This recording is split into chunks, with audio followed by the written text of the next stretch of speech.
Aquí en Esferas de Poder vamos a dar la bienvenida a nuestra invitada especial en la entrevista central, la magistrada Roxana Reyes, Procuradora General de la Mujer. Magistrada, muchas gracias por el honor. Muchas gracias a ti por la invitación. Siempre me encanta pues tener la oportunidad de participar contigo en tu programa, orientando a tus seguidores. A propósito de eso, magistrada, nosotros quisiéramos saber, usted que está tan involucrada en este tema por mucho tiempo, ¿cuáles son los mecanismos y las medidas necesarias para reducir la violencia contra la mujer? Mira, siempre digo que el problema de la violencia hacia las mujeres es multicausal, por lo que múltiples actores tienen que intervenir para dar respuesta. Nos hemos acostumbrado, sobre todo ustedes los medios, a darle seguimiento a las ejecutorias de la parte reactiva, Ministerio Público, Policía, Poder Judicial. Sin embargo, esto es un problema de salud pública, porque cuando la mujer es golpeada, donde primero acude es a un hospital público o a una clínica a curarse si hay una lesión física. Entonces, nosotros en lo inmediato hemos reorientado lo que son las pautas de actuación sobre la base del modelo de gestión que hemos diseñado para atención a las víctimas de violencia de género intrafamiliar y delitos sexuales, con todos los procuradores fiscales del país y sus adjuntos. De tal suerte que el reenfoque en la política de respuesta rápida ha permitido una reducción significativa de los feminicidios, cuando tú sabes que el promedio al mes son 15 o 20 y cerramos el mes de noviembre con apenas 5. Entonces nuestra consigna es cada día menos hasta llegar a 0 para mantener el nivel controlado, porque cuando un crimen se instala en una sociedad es difícil ya tú revertir el efecto. Sin embargo, nosotros hemos tomado medidas como, por ejemplo, que la gestión de la orden de arresto o la orden de protección o la citación del agresor es un asunto entre Ministerio Público y Policía o alguaciles del Poder Judicial, no de la víctima. Nosotros no podemos permitir que una mujer que vaya a buscar ayuda se vaya peor que como llegó y que mucho menos sea golpeada por el sistema, porque entonces va a abandonar y le estamos poniendo en un altísimo riesgo a ella y a sus dependientes. Magistrada, ¿cómo se agilizan estos procesos y cómo llegar a la víctima antes que ésta pueda realmente resultar víctima, valga la redundancia, de esa amenaza de que es objeto? Mira, de las más de 1.200 mujeres que han muerto en este país en los últimos 6 años, el 80% de ellas nunca denunció en el Ministerio Público. Eso hizo que nosotros profundizáramos para determinar qué estaba pasando a nivel, obvio, de nuestra planificación estratégica con lo que se llama árboles de problemas y árboles de objetivos. Detectamos 2 variables importantes. Primero, cuestiones inherentes a la víctima que nosotros no podemos controlar, el miedo que las paraliza y la obliga a permanecer sometida al maltrato, una codependencia emocional con el agresor, una dependencia económica del agresor, la falta de una red de apoyo en su propia familia que le ayude a salirse del problema, la falta de empoderamiento, de información, minimiza el problema. Ella no se reconoce como víctima. Ella cree que él va a cambiar y lo justifica. Todo eso son cosas que el Ministerio Público no puede controlar y hacen que ella no denuncie. Entonces, ¿qué hay que lograr? Un mayor nivel de empoderamiento y de información para que estas mujeres se reconozcan como víctimas y busquen ayuda. O ya sean las redes locales que pueda haber ayuda terapéutica y obviamente Ministerio Público y Policía. Federico, cuando una mujer denuncia, cuando más peligro está corriendo, por lo que la respuesta tiene que ser rápida. Por eso nos hemos reenfocado en una respuesta rápida, oportuna, para evitar un desenlace fatal. Entonces, el aspecto que sí controlamos es la gestión de la denuncia. Nosotros tenemos que lograr facilitarle el acceso a las mujeres víctimas de violencia a través del Ministerio Público. Eso quiere decir que una vez que una víctima denuncia, tenemos que orientarnos a prevenir un desenlace fatal o una agresión, ya que ella ha entrado en el sistema y no perderla. El desistimiento de una mujer una vez radica una denuncia, una querella en contra de su víctima y la presión a que somete al Ministerio Público para que deje eso así. ¿Cómo anda ese procedimiento? Fíjate, una de las medidas contenidas en las pautas de actuación que estamos trabajando en este momento precisamente es no aceptar el desistimiento de la víctima. La víctima de cualquier delito puede desistir de lo que es la persecución de las indemnizaciones para la reparación de daños y perjuicios, una parte civil, lo que es la actoría civil. Sin embargo, esto es un delito. Esto es de orden público y tiene que recibir un castigo, tiene que haber una sanción, porque la sanción es lo que repara el daño que se le ha ocasionado a la sociedad a través de la comisión de una violación a la ley. Entonces nosotros le explicamos a ella así, mire, usted puede desistir de la persecución de las acciones civiles, pero el Ministerio Público va a continuar con este proceso. Y nosotros lo que procuramos es que nuestros fiscales no fundamenten sus casos en la víctima, en el testimonio, sino en evidencia. Pruebas periciales, certificado médico, fotografía, testimonios referenciales, trabajo social o el sociodrama, como se le llama, el informe social, que nos permita a nosotros argumentarle ante un juez la necesidad de que este agresor sea condenado o sea pues llevado por los canales correspondientes ante la justicia. Pero, por ejemplo, no aceptamos tampoco la conciliación. Tú sabes que eso fue causa de muerte de muchas mujeres en este país. Porque, bueno, vamos a hacer un arreglo, él le pide perdón, ella lo perdona y luego él la mata. Entonces, no se acepta la conciliación. Algo fundamental. Tú puedes conciliar cuando hay un conflicto, porque un conflicto supone igualdad entre las partes y tú puedes negociar para arreglar el problema. Sin embargo, cuando hay violencia, hay un delito y hay un daño, leve, moderado, grave, pero hay un daño y eso no se concilia.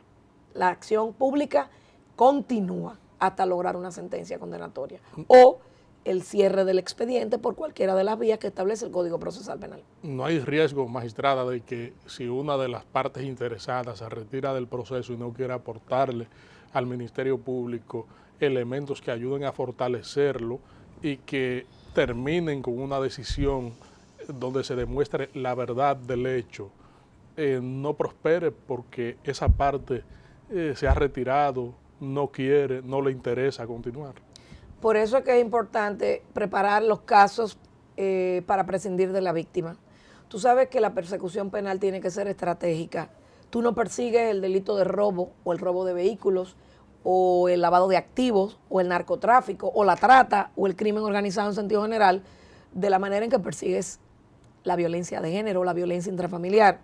Esto supone que la víctima de violencia doméstica no se comporta igual que aquella mujer que le han robado un celular o la cartera o el carro.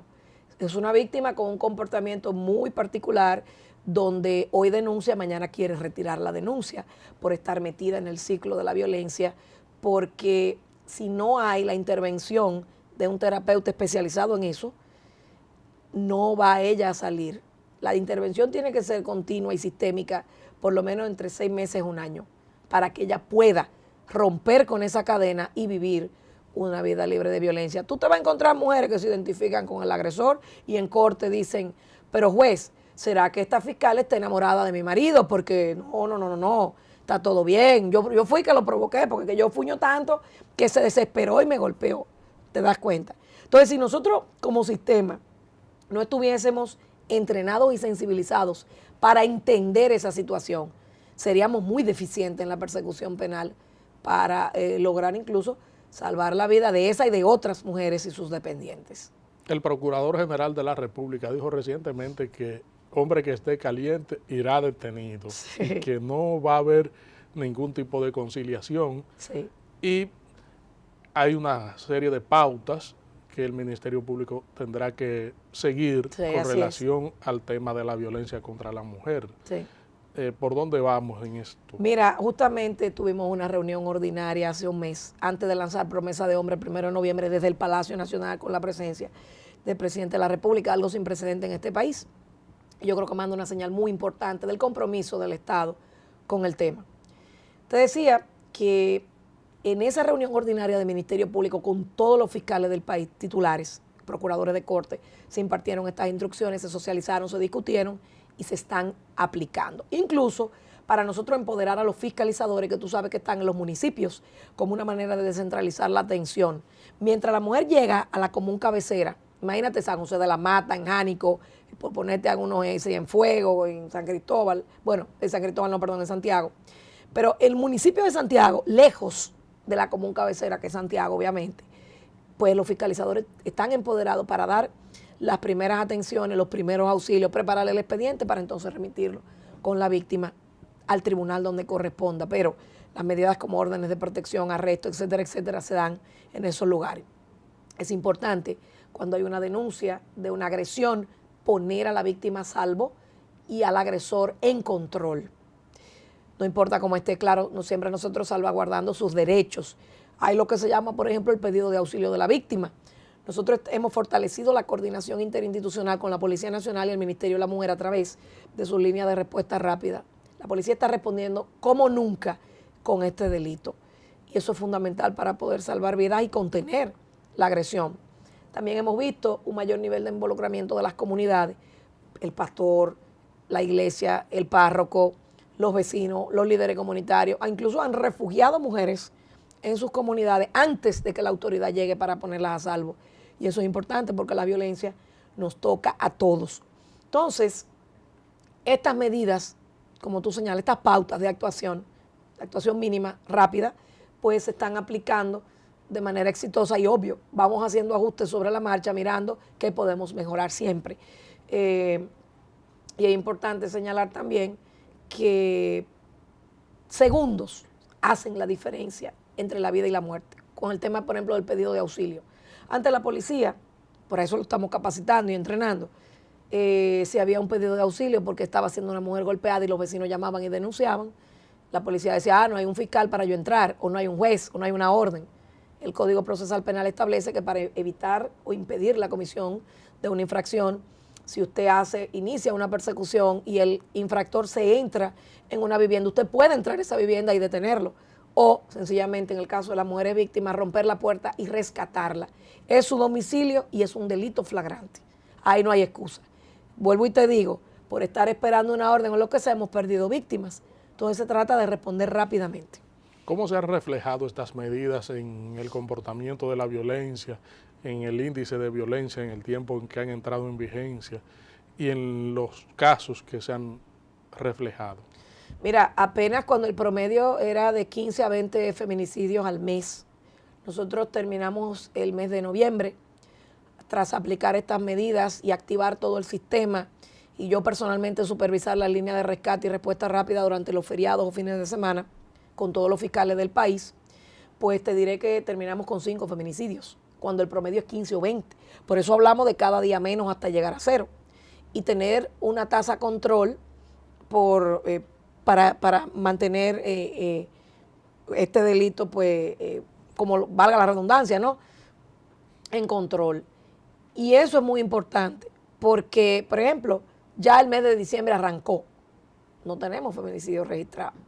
Nosotros ahora, en diciembre, estamos todavía más alerta y más activos, como se activa el COE cuando viene la temporada ciclónica, porque tú sabes que el mes de diciembre tiene una propensión a incrementar los niveles de la violencia hacia las mujeres por la liberación de las restricciones en la venta de alcohol, porque hay mucho dinero que se está manejando. Imagínate, repartir la regalía pone a circular cerca de 19 o 20 mil millones de pesos.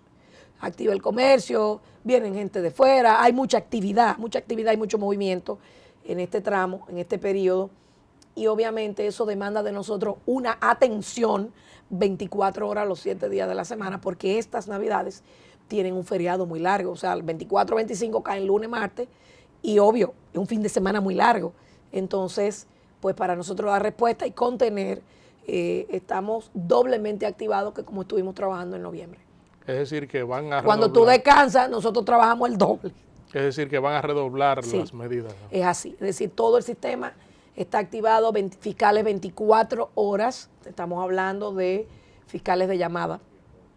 El policía tiene detenido a un agresor, debe inmediatamente ponerse en contacto con el fiscal para que el fiscal le dé las instrucciones y obvio, al otro día de la detención, ese agresor tiene que ser presentado ante el fiscal para que entonces el fiscal determine si procede o no su sometimiento a la justicia. Vamos a pedir su anuencia, magistrada, para hacer una pausa aquí en Esferas de Poder y en breve regresamos con la Procuradora General de la Mujer, doctora Roxana Reyes. Seguimos conversando aquí en Esferas de Poder con la Procuradora General de la Mujer, magistrada Roxana Reyes. Magistrada, nosotros quisiéramos que pasemos un balance acerca de los índices de denuncias de violencia que se registran a nivel nacional, cómo se comportan esas cifras y cuáles son los casos que mayores frecuencias llegan al Ministerio Público. Nosotros hemos visto un crecimiento gradual sostenido de la denuncia. El año pasado terminamos con más de 60,000 y este año la proyección nos indica que va a ser mucho más que eso. La gente suele, Federico, focalizarse en las 233 mujeres que perdimos el año pasado. Una que nos maten es más que suficiente, por todas las consecuencias que eso genera. Sin embargo, no nos detenemos en pensar las más de 60,000 que salvamos. Siempre nos concentramos en las que perdemos, pero y las que salvamos son miles.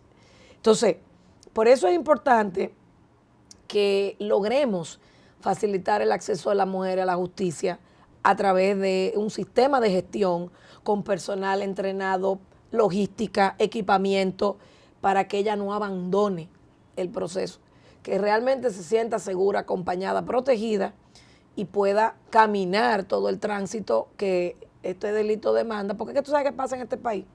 Tenemos un sistema de justicia penal muy costoso, que parece que se ocupa más del infractor que de la víctima. Le damos un defensor público de una altísima capacidad, lo tenemos en un nuevo modelo de gestión penitenciaria probablemente que cuesta mucho dinero al Estado mantener, y bueno, la pobre víctima que se queda huérfana. El Ministerio Público hace un tiempo creó la Dirección de Representación Legal de Víctimas y Testigos que dirige la Procuradora María Hernández, con la finalidad precisamente de dar acompañamiento legal gratuito a estas mujeres que sufren violencia. Es un proyecto en expansión porque no en todas las provincias lo tenemos, pero es importante lograr que la mujer sienta seguridad cuando va a denunciar y que llegue hasta el final del proceso y no abandone, porque vuelvo y te digo, si el 80% no denunció, eso nos está diciendo algo y hay que lograr un mayor nivel de empoderamiento y de información para estas mujeres. Los casos que nosotros vemos con mayor frecuencia, violencia física, psicológica y económica o patrimonial.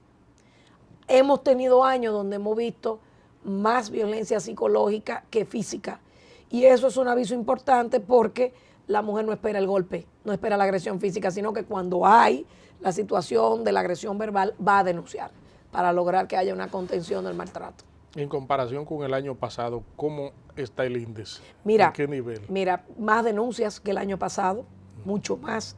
Y en cuanto a los feminicidios, nosotros terminamos el año 2011 con 233 muertes de mujeres. Este año, a noviembre 9, teníamos 167 muertes de mujeres. Es decir, casi 50 menos que el año pasado y aún el año no concluye. 1, 2, 3 que logremos salvar es más que suficiente. Son niños que no se van a quedar huérfanos, son familias que no se van a desintegrar. Entonces, yo te puedo decir, porque yo coordino la red regional centroamericana y del Caribe, de los fiscales que trabajan con este tema en esos países, y por ejemplo, Naciones Unidas ha definido el triángulo negro de la violencia hacia las mujeres. Primero El Salvador con más de 1.200 mujeres muertas al año. Honduras y Guatemala con más de 800, 900 mujeres muertas al año. Yo no digo que mal de mucho, consuelo de tonto, pero cuando tú ves cifras, El Salvador es un país más pequeño que este y más de 1.200 mujeres muertas al año. Eso te está diciendo que es una cifra tremenda. Entonces yo tengo la responsabilidad, no solamente de aquí trabajar para la contención, sino también a nivel regional, trabajar con estos fiscales para lograr reducir considerablemente los niveles de impunidad. Tú sabes que hay muchos problemas en Centroamérica, como una subregión, con las poblaciones indígenas, por el machismo, por el problema cultural, que hace todavía más difícil el acceso a la mujer a la justicia con este asunto de la violencia de género. ¿Cuáles son las logísticas que tienen los sectores que están involucrados en estos temas para hacer un trabajo con mayor eficiencia? O sea, ¿cuenta con los suficientes recursos para desenvolverse? En caso contrario, ¿qué se necesitaría para tener una logística más abarcadora, Sí. un plan de fortalecimiento y de acción rápida frente a los casos que reciben? Mira, es indudable que la necesidad de recursos es muy importante, porque este es un trabajo que con logística, con recursos, con personal, es que y personal capacitado y sensibilizado, es que tú vas a dar respuestas rápidas. Pero mientras los recursos van fluyendo, tenemos que maximizar lo que tenemos y hacer lo mejor que podamos hacer. Por ejemplo, ahora, con esta sinergia que se ha logrado entre el Ministerio Público, Ministerio de la Mujer y Policía Nacional, Si, por ejemplo, la policía no tiene el vehículo para rescatar a la víctima, lo tiene el Ministerio de la Mujer o lo tiene el Ministerio Público y lo usamos. Y eso es lo que estamos haciendo. Mientras fluyen los recursos para que podamos ser eficaces. ¿Tú sabes por qué? Porque la Constitución vigente dice que el Estado tiene la obligación, a través de sus diferentes poderes y mediante la adopción de ley, de realizar todas las acciones que sean necesarias para proteger a las mujeres de la violencia de género intrafamiliar. Entonces no lo digo yo. Usted tiene que ser conforme a lo que dice la Constitución. Nosotros hacemos nuestro presupuesto y tenemos menos presupuesto asignado que el Poder Judicial con la carga del sistema penitenciario. Entonces, yo confío, tenemos un procurador muy proactivo en que logremos mayores niveles de recursos porque gracias a Dios hemos contado con el aval de organismos internacionales y organizaciones no gubernamentales que trabajan con este tema, que han ido de la mano con nosotros apoyándonos financieramente para desarrollar cosas. Pero son esfuerzos un poco aislados, no sistémicos. Y eso, obvio, desgasta al operador y retarda, hace más lenta la respuesta para ser eficaz y proactivo en este problema. Se plantea que no solamente la acción punitiva debe reinar en los casos de violencia, sino que hay otros elementos que deben acompañar ese combate, como los mecanismos de prevención, de orientación y de sensibilización. Claro. ¿Cómo anda ese tema? Mira, nosotros particularmente estamos desarrollando una serie de convenios interinstitucionales con aquellas agencias o aquellas entidades con quienes nos vinculamos por el tema. Policía Nacional, Ministerio de la Mujer, Ministerio de Salud Pública, porque si la entrada de la violencia hacia la mujer y el sector salud, los médicos de las emergencias de los hospitales públicos tienen que estar certificados por el Instituto de Ciencia Forense para valorar adecuadamente las lesiones que pueden ver en una víctima de un delito sexual, de una violación o de violencia de género. Entonces, que esos hallazgos que ellos encuentran sean certificados y sean evidencia para no tener otra vez que someter a esa mujer a un proceso de reevaluación que la va a revictimizar. Imagínate una mujer violada. Entonces, eso es importante porque logra un fortalecimiento y una sinergia que nos permite ser mucho más eficaces. Aquí cada quien tiene que hacer la parte que le corresponde. Educación, salud, cultura. Hay violencia simbólica, hay violencia y publicidad que agrede a las mujeres. Hay géneros como el género urbano que agrede a las mujeres. Entonces eso tiene que ser reglamentado. Porque para tú promover, por ejemplo, un equipo de béisbol, tú no tienes que presentar a las bailarinas de ese equipo prácticamente sin ropa, objetivizándolas. Tú tienes que promover los jugadores del equipo. Entonces, crecemos en una cultura patriarcal machista donde los varones desde pequeños van creciendo con la concepción falsa y errada y mitos y creencias que se van pasando de una generación a otra, que las mujeres son de su propiedad, que están para servirles, que están sometidas porque son inferiores y que cuando no es como ellos dicen, las golpean. Fíjate que es una agresión selectiva. Él está muy estresado, pero él no golpea al policía de la esquina, él no golpea a su jefe, él la golpea a ella, porque hay un desequilibrio marcado de fuerzas. Entonces, nosotros tenemos que encaminarnos hacia lograr una cultura que respete los derechos humanos de las mujeres y ellas puedan desarrollar todo su potencial y capacidad en libertad como corresponde. Porque vuelvo y te digo, cuando nos dicen, ella me provocó, ella se buscó que yo le diera porque me tiene cansado, ella no lo provoca, él decide si le afecta o no. Es un problema que vemos en los agresores de control y poder. No maneja su ira. Ahora mismo aquí alguien puede venir a este estudio a decirnos muchísimo improperio a ti y a mí y nosotros decidimos si lo agredimos, si lo metemos preso, si no hacemos nada. Y, o sea, el manejo de la ira y del control de los impulsos es fundamental para tú responder ante una agresión, porque mira qué pasa. La agresividad es proactiva y todos venimos con ella en nuestra codificación genética, lo que nos hace avanzar y competir. Pero cuando es destructiva es violencia, es un delito, porque hay un daño, genera un daño y eso tiene que parar. Tenemos que tener claro algo, Federico. En adultos no hay prevención. Contención e intervención. Prevención tú haces con niños y adolescentes. Entonces, son componentes que no los podemos dejar de lado para que podamos realmente contener. Porque entonces vamos a tener excelentes jueces, fiscal y policía por un lado, tapando parchos o huecos, y la sociedad por el otro fabricando aceleradamente víctimas y agresores. ¿Cuáles son los factores externos a la familia que influyen más en los casos de violencia, maestra? Mira, nosotros vemos una serie de mitos y creencias que han sido pasados de una generación a otra por la madre, que ha sido criada y educada dentro de una cultura patriarcal machista. Tú naces niño o niña. Lo masculino o lo femenino es una construcción social. Desde que nacemos, un lacito rosado en la puerta si es una niña, un lacito azul si es un varón. Y ves a la madre decirle a la niña, fulanita, lávale y plánchale la ropa a tu hermano, límpiale la habitación a tu hermano, y lo mandan a él a jugar para la calle porque eso es cosa de mujeres. Entonces, esa educación tiene que cambiar, esa educación tiene que revertirse en una educación no sexista donde hembras y varones tengan los mismos roles. Fuerza física jamás va a ser igual. Sin embargo, los varones tienen que aprender a hacer las tareas que hacen las mujeres, porque es que son roles. Nadie dijo que hombre, pero es que ha sido una sociedad creada por hombres para hombres.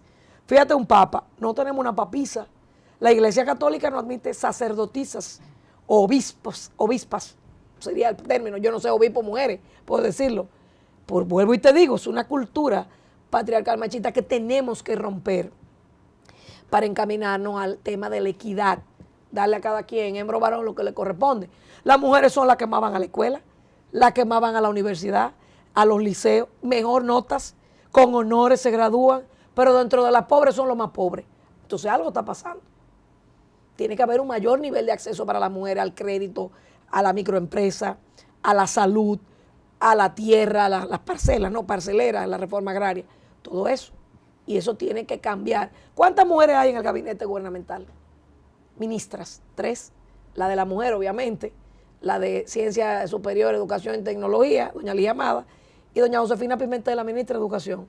Ahora, a nivel de mandos medios, tú te vas a encontrar con directoras, viceministras, subdirectoras. Tenemos una vicepresidenta bastante proactiva. Ahora, ¿cuándo es el tiempo en que vamos a ver a una presidenta de la Suprema Corte de Justicia, una presidenta de la República, una procuradora general de la República? Entonces, son cosas que uno tiene como que tomarlas en cuenta. Vamos a pedir su anuencia, magistrada, para hacer otra pausa aquí en Esferas de Poder, y en breve regresamos. Que ya son mucho más avanzados en países que pueden servir de pautas aquí en la República Dominicana para hacer más eficiente y tener una mayor labor de prevención en el tema de la violencia contra la mujer, de la violencia intrafamiliar, de la violencia física en el hogar, y una serie de métodos que ayuden a prevenir estas violencias que se generan en el seno de la familia.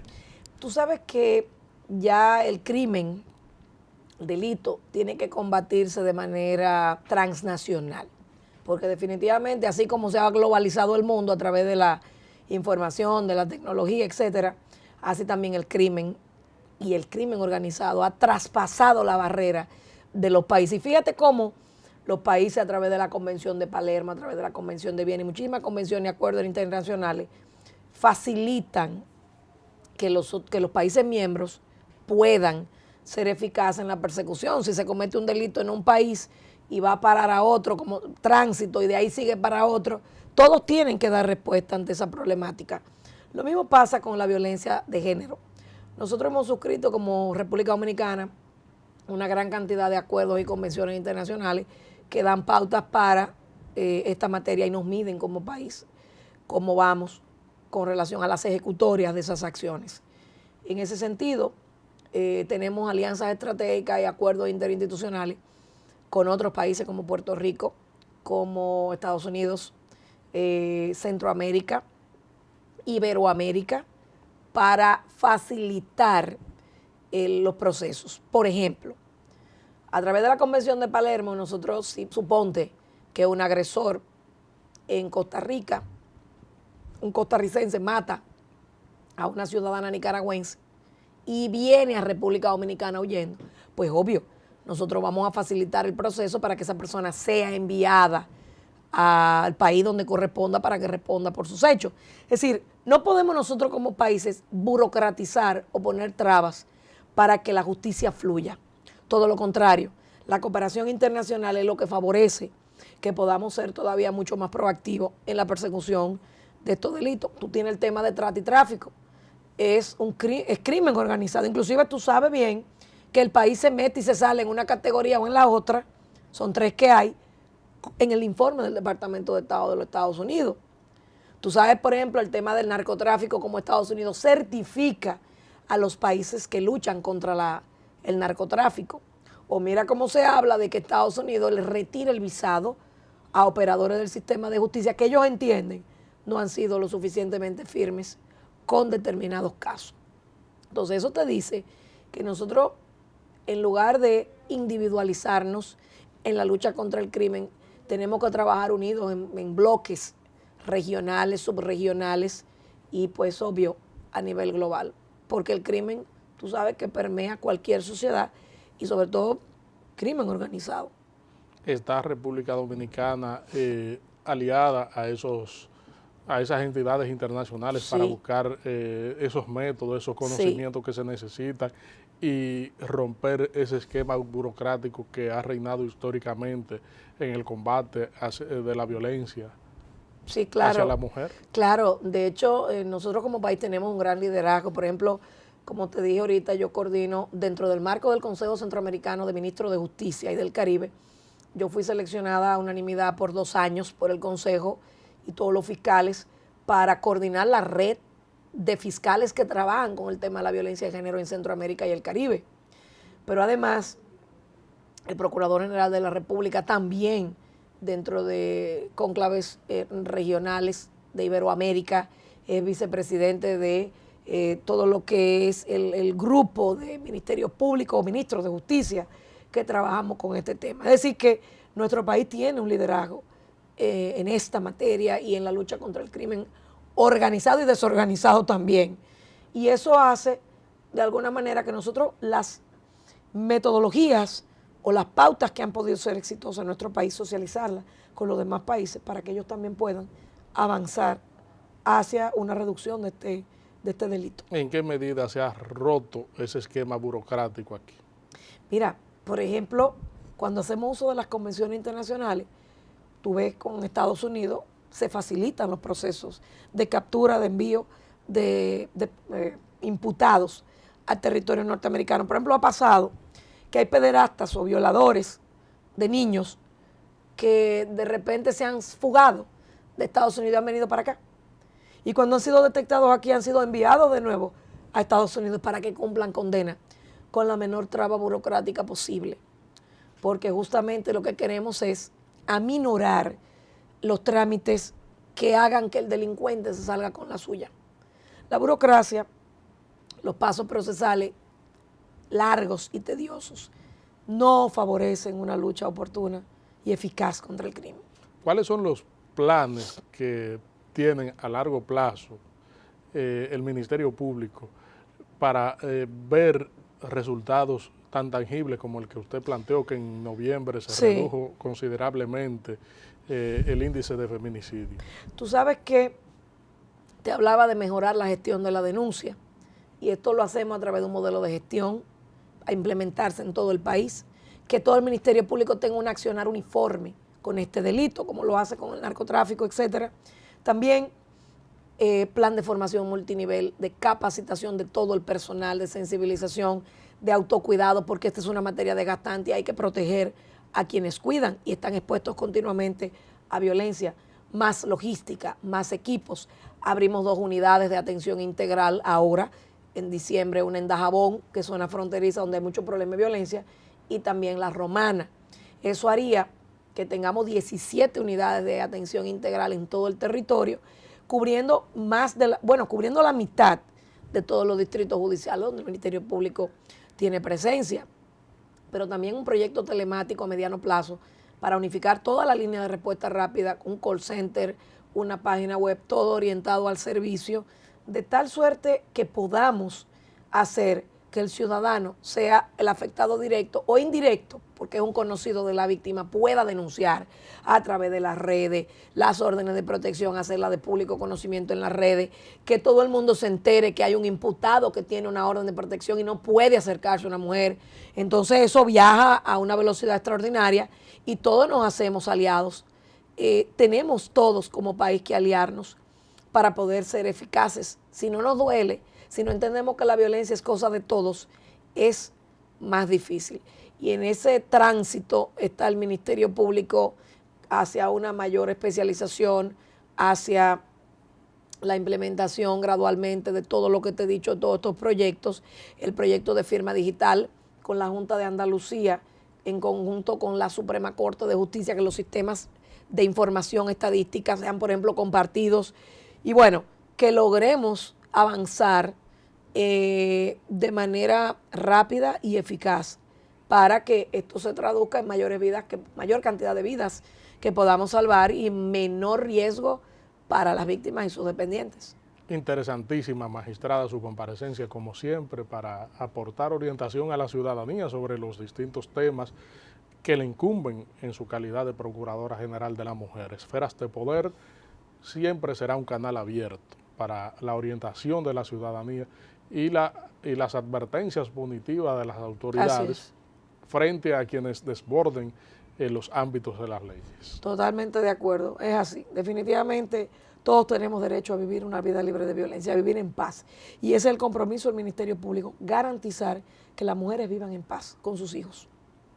Muchas gracias. Esferas de Poder siempre estará abierta para una personalidad como usted, magistrada. Muchas gracias, de verdad que te lo agradezco mucho. Gracias a ustedes, amigos televidentes, por habernos acompañado. Hemos contado con la comparecencia de la magistrada Roxana Reyes, Procuradora General de la Mujer. Les invitamos a que nos acompañen en el próximo contenido de Esferas de Poder. Federico Méndez se despide de ustedes.